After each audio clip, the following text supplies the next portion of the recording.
Hello guys, welcome back to my channel. तो इस video में आपको कुछ वोकैबलरी सीखने को मिलेगी और उसके साथ एक दो सेंटेंस जो हैं आपको लिखने सिखाऊंगी। तो लास्ट तक बने रहिएगा क्योंकि ये वीडियो आपके लिए बहुत ज़्यादा हेल्पफुल रहेगी। तो फर्स्ट हमारा यहाँ पे पहले वर्ड देखते हैं। वो वर्ड है here about, HEREAB, about, here about. Here about का मतलब होता है कि आसपास में, पड़ोस में, नियर बाय। ठीक है, तो सेंटेंस दे अबाउट का कि जहाँ मेरा घर है वहीं पास में एक छोटी सी खिलौनों की दुकान है। तो देखो सेंटेंस क्या है और इसको हम कैसे लिख सकते हैं। आपको पूरा ग्रामर का जो है रूल वो आपको मैं इस सेंटेंस में भर है, यानी कि वेयर। वेयर मीन्स जहाँ, वेयर का मेरा घर यानी कि माई हाउस, माई होम, या मेरा घर है या मेरा हाउस है, मेरा होम है। वेयर माई होम इज है। तो देखो यहाँ पे क्या है, एक्शन नहीं है, कोई भी क्रिया नहीं है, इसलिए क्या है, इसमें कोई एक्शन नहीं है, कोई एक्शन वर्ब नहीं है। जहाँ मेरा घर है, where my home is means है। वहीं पास में एक छोटी सी खिलौनों की दुकान है। तो वहीं मीन्स देयर।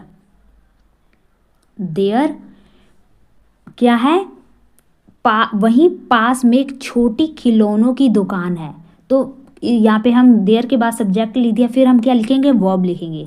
तो वर्ब क्या है, एक छोटी सी दुकान, इज है, एक छोटी सी दुकान है मीन्स इज क्या है, छोटी खिलौनों की दुकान। A small toys shop. कहाँ पे, पास ही में, थोड़ी ही दूरी में। In the here about, in the here about. तो सेंटेंस क्या था, where my home is there is a small toy shop in the near about. ऐसे ही आप लिख सकते हैं कि जहाँ मेरा घर है वहीं पास में एक बैंक है या फिर कोई मिठाई वाली दुकान है। तो मिठाई वाली दुकान को हम क्या कहते हैं, कन्फेक्शनरी शॉप। ठीक है, तो नेक्स्ट सेंटेंस इसी का देखते हैं, हियर अबाउट का, कि राजू अक्सर पड़ोस में खेलने निकल जाता है और उसके घर वाले हमेशा परेशान रहते हैं। तो सब्जेक्ट क्या है, राजू, RAJ, राजू अक्सर के लिए यूज करेंगे हम ऑफन। अक्सर पड़ोस में खेलने निकल जाता है। पड़ोस में खेलने निकल जाता है यानी कि वो कहाँ चला जाता, निकल जाता है। तो क्रिया क्या है यहाँ पे, निकल जाता है। तो goes out, goes out, go out means बाहर निकल जाना। तो यहाँ पे गोज क्यों यूज हुआ, क्योंकि हाँ यहाँ पे हमारा सब्जेक्ट क्या है, सिंगुलर है, इसलिए हमने गोज यूज किया। आपने सिंपल प्रेजेंट टेंस में आपने देखा था कि हम सिंगुलर बनाने के लिए हम ES या S लगा देते हैं वर्ब के साथ।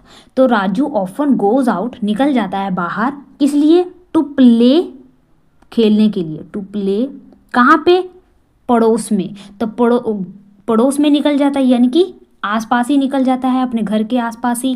तो यानी कि here about his house, here about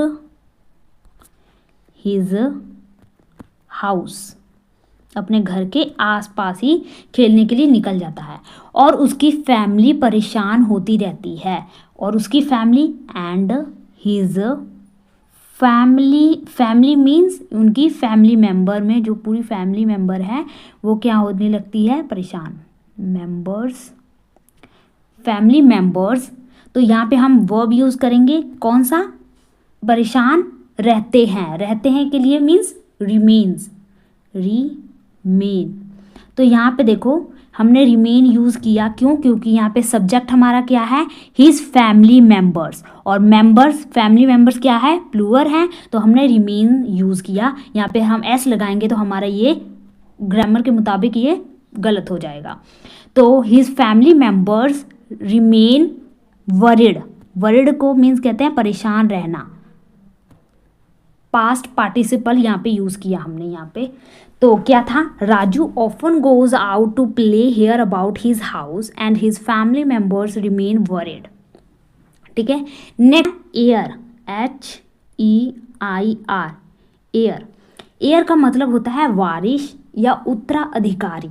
जैसे पुराने समय में होता था ना कि राजा मर जाता था तो उसका जो भी वारिस होता था, जो भी हेयर होता था, वो राजगद्दी पे बैठता था।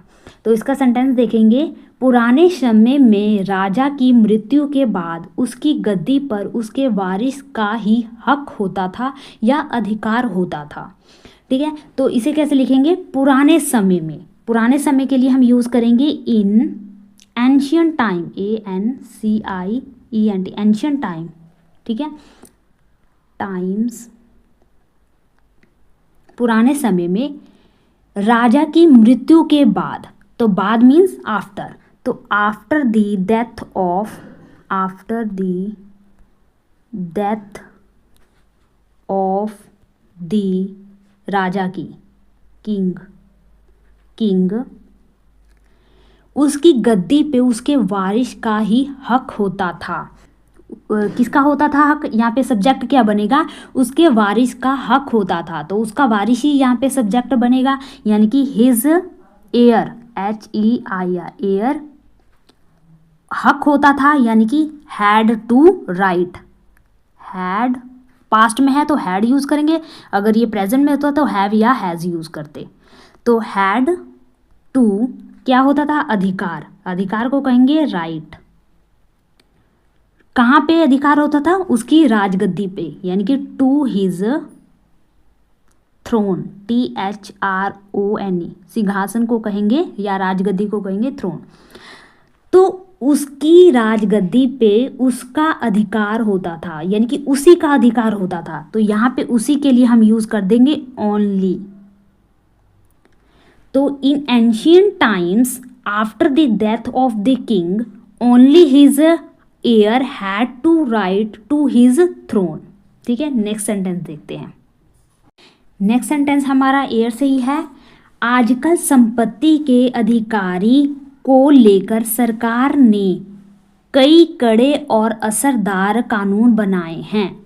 तो आजकल, आजकल के लिए यूज करेंगे word now days, now days या this days.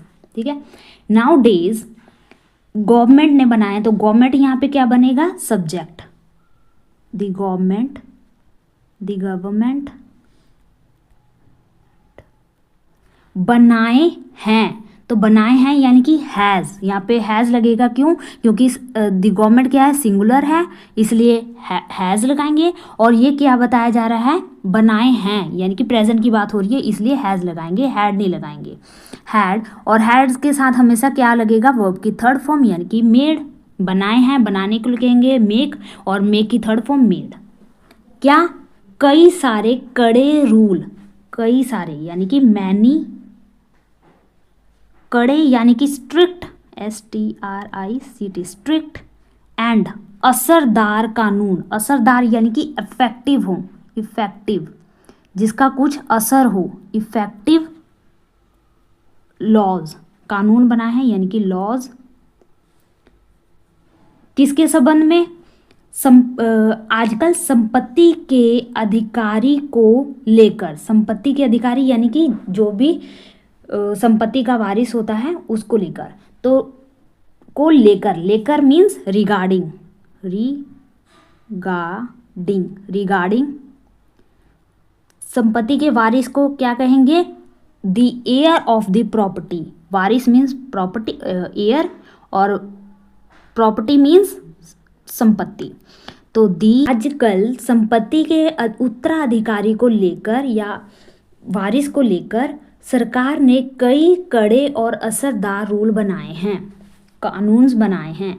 Now days government has made many strict and effective laws regarding the heir of the property. ठीक है, नेक्स्ट वर्ड देखते हैं। तो नेक्स्ट हमारा वर्ड है ड्रेन, DRAIN, ड्रेन। ड्रेन का मतलब होता है निकालना या फिर वहाँ से उसका निकास करना, या नाली, नाली को भी हम ड्रेन कहते हैं, जिसमें से वेस्ट जो वाटर है, डर्टी वाटर है जो निकलता है। तो किस सेंटेंस देखते हैं इसका, किसी की घर या सोसाइटी को बनाने के दौरान जो सबसे बड़ी मुश्किल चुनौती रही है वो वहाँ से बारिश के दौरान पानी निकलने की व्यवस्था रहती है।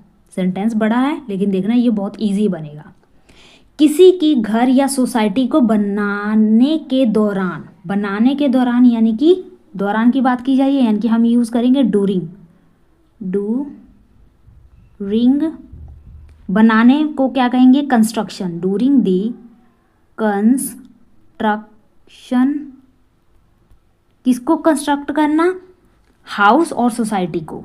ऑफ अ हाउस और अ सोसाइटी। तो किसी की घर या सोसाइटी को बनाने के दौरान, during the construction of a house और अ सोसाइटी, जो सबसे बड़ी मुश्किल चुनौती रहती है। तो मुश्किल चुनौती यानी कि जो सबसे बड़ा चैलेंज का काम रहता है, यानी कि सबसे बड़ा, यानी कि द बिगेस्ट चैलेंज।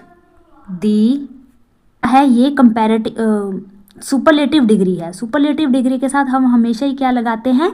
दा का यूज करते हैं। द बिगेस्ट चैलेंज, चुनौती मीन्स चैलेंज, हमेशा रहती है यानी कि ऑलवेज। चैलेंज ऑलवेज रहती है यानी कि रिमेन्स, हमेशा रहती है। ऑलवेज रिमेन्स रिगार्डिंग, किसको लेकर चुनौती रहती है? वो वहाँ से क्या रहती है कि वो वहाँ से बारिश का पानी कैसे निकाले, उसकी व्यवस्था कैसी रहे। ठीक है, तो वहाँ से बारिश के दौरान पानी निकालने की व्यवस्था रहती है। तो क्या होगा? रिमेन्स, किसके रिमेन्स रहती है कि हाउ, वहाँ से कैसे निकाले, उसकी व्यवस्था कैसे करें। तो कैसे के लिए हम यूज़ कर लेंगे हाउ दी वाटर निकाला जाए वहाँ से। Water will be drain, DRAIN, drain during the rains.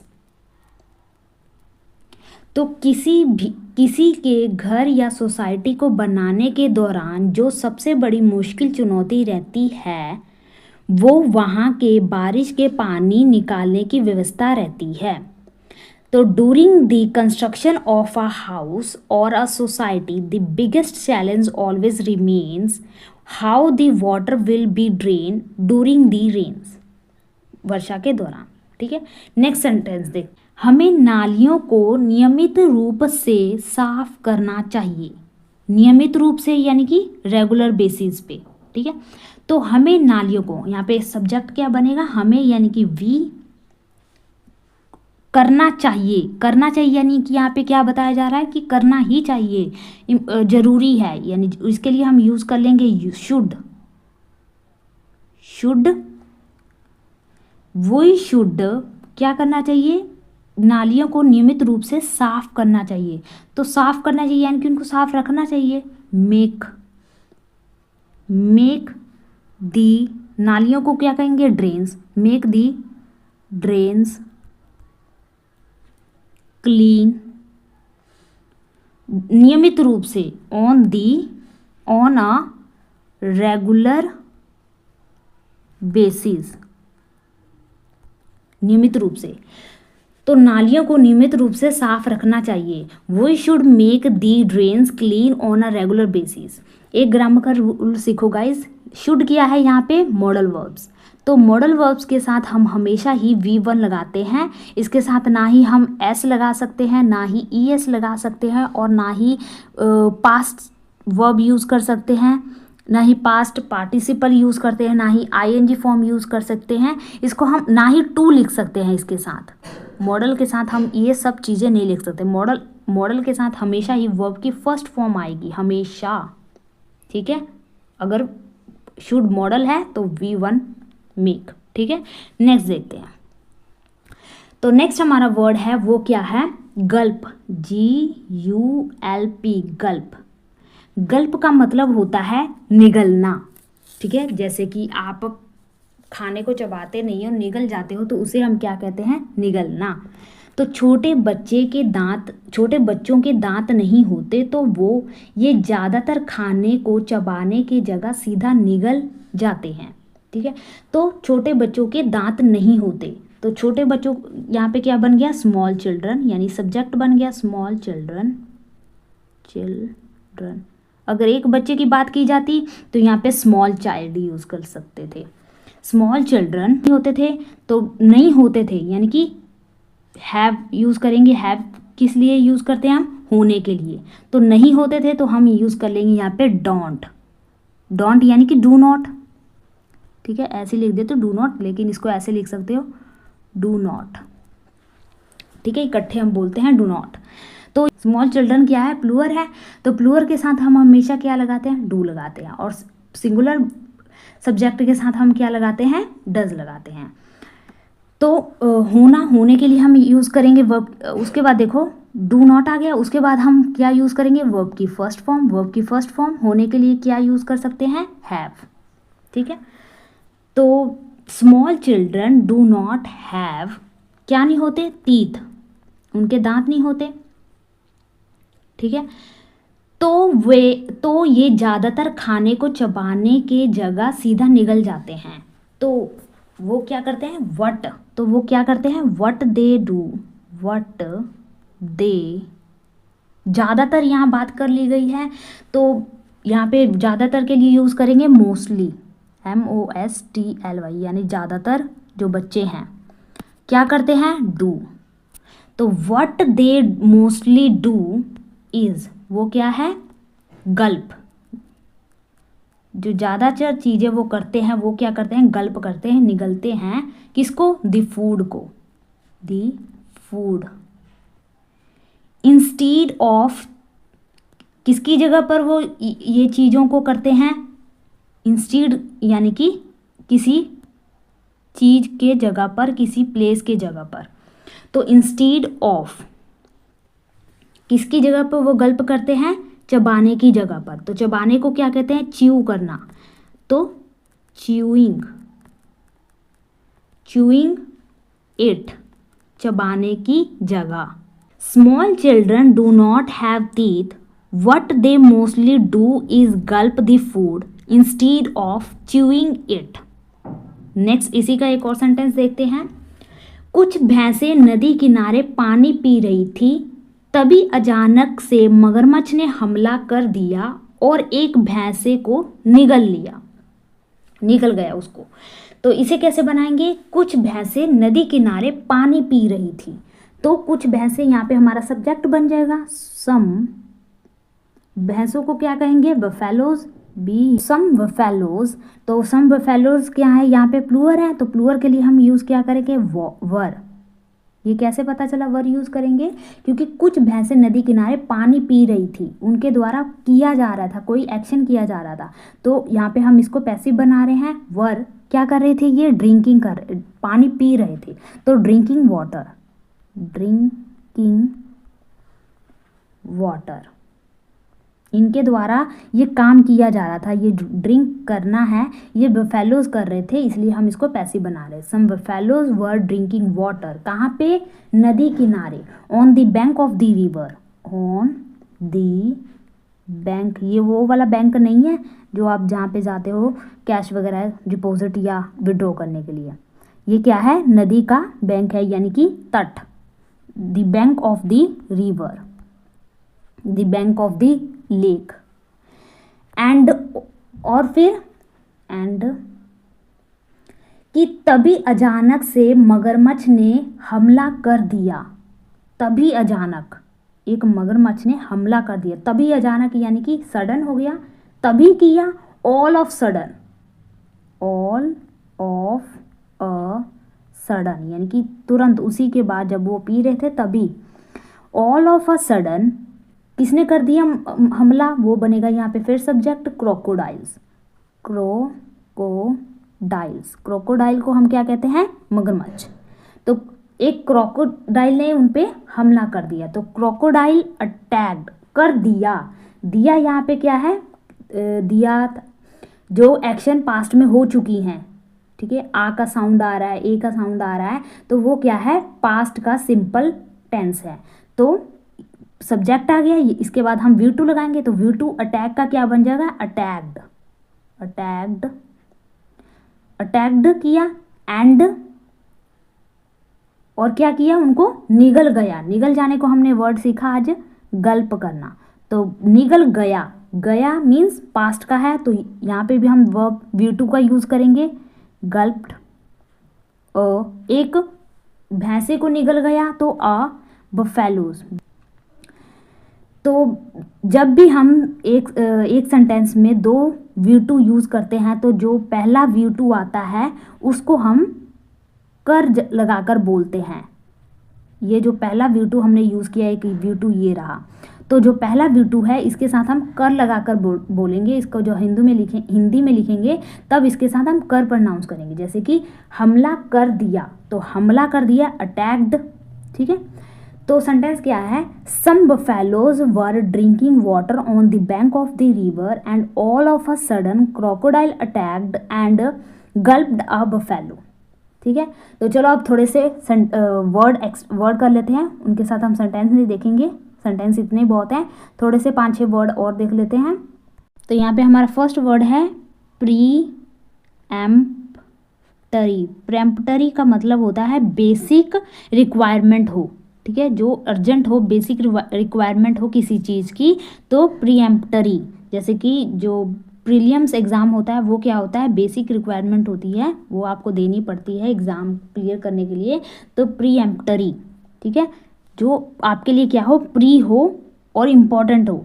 ठीक है, तो और इसके लिए क्या कर सकते हैं हम, और वर्ड इंडिस्पेंसेबल।